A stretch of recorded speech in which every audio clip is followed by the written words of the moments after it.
আজকের ব্রেকফাস্টে আছে ছোলা। এই ছোলাটার মধ্যে তড়কাটা লাগানোর সঙ্গে সঙ্গেই কিন্তু ছোলার স্বাদটা একদম অন্যরকম হয়ে যায়। দোকানের থেকেও অনেক গুণে স্বাদ হয়েছে আজকে ছোলাটা। সঙ্গে ভটুরাটা নেই, কিন্তু রুটি আছে। কারণ আজকে অনেক চিন্তা ভাবনা করে যে না, তেলের জিনিস আজকে আর বানাবো না, রুটির সঙ্গে ছোলাটা খেয়ে নেবে। আর একদম লেবু, তারপর হচ্ছে গিয়ে পেঁয়াজ দিয়ে দিয়েছি সুন্দর করে। রুটির সঙ্গেও কিন্তু খেতে দারুণ লেগেছিলো, জানো, খুব ভালো লেগেছিলো। এই যে থালা নিয়ে এসে দাঁড়িয়ে আছি, এখন ও অফিস যাবে, তো ওর ব্রেকফাস্টটা দিয়ে তারপরে আমরা ব্রেকফাস্ট করব। আর ছেলে মেয়ে দুজনে চলে গেছে। আর আজকের ব্লগটা বন্ধুরা একদমই ছোট্ট হয়ে গেছে, জানো, বুঝতেই পারিনি কিভাবে ছোট হয়ে গেল। ওই যে ব্লগটা করা হয়নি ভালোভাবে, তাই বলেই ছোট হয়ে গেছে। তাই ওইটা বলে নিজেকে সান্ত্বনা দিলাম। আর এখন এই যে ওকে দিয়ে দিলাম, ওকে অফিস যাক। আর এখানে আমি এখন রান্না চাপিয়ে দিয়েছি, এডিটিংটা করে এসে। আর এই কুকারে আছে ডাল ফ্রাই করব, তার সঙ্গে ভাজা করতে গিয়ে দেখি ম্যাগি মশলা নেই, আর জিরে গুঁড়ো লাগবে। এই তো গামছা মাথায় দিয়ে চললাম। আর মাথার উপরে সূর্যি মামা তো একদম মাথার সঙ্গে সঙ্গে চলছে, এত রৌদ্র, মানে কি বলবো। যদি মাথাটার মধ্যে ওই এইটা না দিয়ে যেতাম, মানে কি বলবো, তখনই মাথা ব্যথা শুরু হয়ে যেত।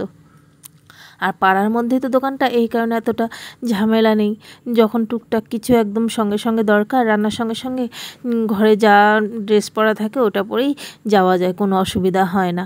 তো এই যে চললাম দোকানে, মানে ম্যাগি মশলাটা নিতে। ওই সবজিটাতে আবার ম্যাগি মশলা না দিলে সবজির স্বাদটাই উঠবে না। এই তো আসো ম্যাগি মশলা হবে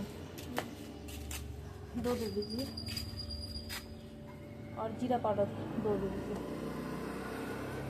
পাড়াতে কিন্তু এমন ছোটো মোটো একটা দোকান থাকা খুবই দরকার। দেখো, যখনই রান্না আমি কিন্তু চাপিয়ে দিয়েই চলে এলাম ম্যাগি মশলাটা নিতে। আর ওই মার্কেটে হলে তো আবার ড্রেস চেঞ্জ করো, আবার যাও।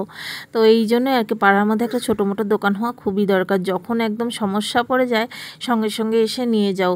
তো এটা আমাদের খুবই সুবিধা হয়েছে, মানে 4-5 কদম আসলেই মানে হয়ে গেল দোকানটা। আর এই যে সামনে ওই মন্দিরটা, তোমাদের আগের ভিডিওতেও দেখিয়েছিলাম, ওই জায়গাটায় দোকানটা। এই যে নিয়েছি ছোটো ছোটো 2টো জিরের প্যাকেট আর ম্যাগি মশলা। তো এটা দিয়েই সবজিটা বানাবো।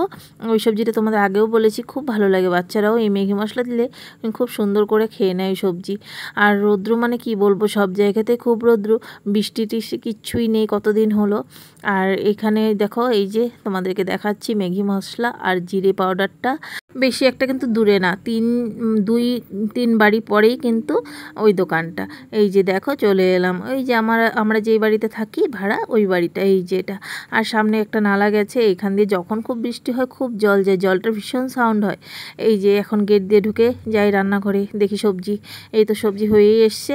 এখানে এই যে ম্যাগি মশলাটা দিয়ে দিলাম, তাহলেই বাস নামিয়ে নিলে হয়ে যাবে। আর ডাল ফ্রাইটা দেখাতে পারিনি, তো এটাই আর কি। কী যে মনে হচ্ছিল ভিডিওই যে বানাইনি, ভুলেই গেছি। এইরকমই মাঝে মাঝে হয়ে যায়। আসলে মাথার মধ্যে যখন অন্য কোনো টেনশন মানে ঘুরতে থাকে, তখন আর মানে সব কিছুই মনে হয় যেন ভুলেই যাই। যাই হোক, আর কি করা যাবে, উপায় নেই। এই সবজি বানাতে বানাতে ও আবার আমাকে ফোন করেছে, রেডি হয়ে যাও, চাল আনতে যাব। একা তো আর চালের বস্তাটা আনতে পারবে না বাইকে করে, তাই বলছে ওই সন্ধ্যাবেলা আমার আবার কাজ থাকবে, থাকবে, তুমি এখনই রেডি হয়ে যাও। তো দেখতেই পাচ্ছ আমার অবস্থাটা, রান্নাটা কোনো রকমে, মানে আমি ডাল ফ্রাইটা বানিয়েই আবার একটা ড্রেস পরে নিলাম, এখন চাল আনতে যাবোই। দেখো আমার মুখ দিয়ে পুরো টপটপিয়ে ঘাম পড়ছে, মানে মুখ চোখের অবস্থা দেখে বুঝতে পারছো। তারপর এই যে সব কাজ সেরে স্নান করে বসে পড়লাম খেতে। এই যে একটুখানি ভাত নিয়েছি, যতটুকু খাওয়ার পর মনে পড়েছে একটা ওটসের রুটি নিয়েছিলাম, আর এই যে সবজি লাস্টের টুকুই দেখিয়ে দিলাম। আর সঙ্গে কিন্তু টক দইও ছিল। তো টক দই ও সব কিছু খাওয়া হয়েছে। যে লাস্টে এতটুকু ভাতই মেখেছি, মাখার পর মনে পড়লো যে ভিডিওটা তো করলাম না, তাই আর কি একটুখানি করে নিলাম। ছোট্ট একটা থালের মধ্যে নিয়েছি, কারণ একটুখানি খেয়েছি তো, তাই আর বড় থাল নিয়ে কী করবো, ছোট্ট একটা থালি নিয়েছি। বন্ধুরা, আজকে ভিডিওটা তাহলে এতটুকুই। যদি কিছু ভালো লেগে থাকে এই ছোট্ট ভিডিওটাতে, ভালো করে একটা করে লাইক করে দিও প্লিজ। আর কমেন্ট করো অবশ্যই, তোমরা কমেন্ট করলে আমারও খুব ভালো লাগবে। আর হচ্ছে গিয়ে চ্যানেলটা সাবস্ক্রাইব করা না থাকলে চ্যানেলটাকে সাবস্ক্রাইব করে পাশে থাকার ফেসবুক পেজ থেকে যারা দেখছো ফলো করা না থাকলে প্লিজ ফলো করে পাশে থেকে আর ভিডিওগুলো লাইক করে দিও। আজকের মতো সবাইকে টাটা।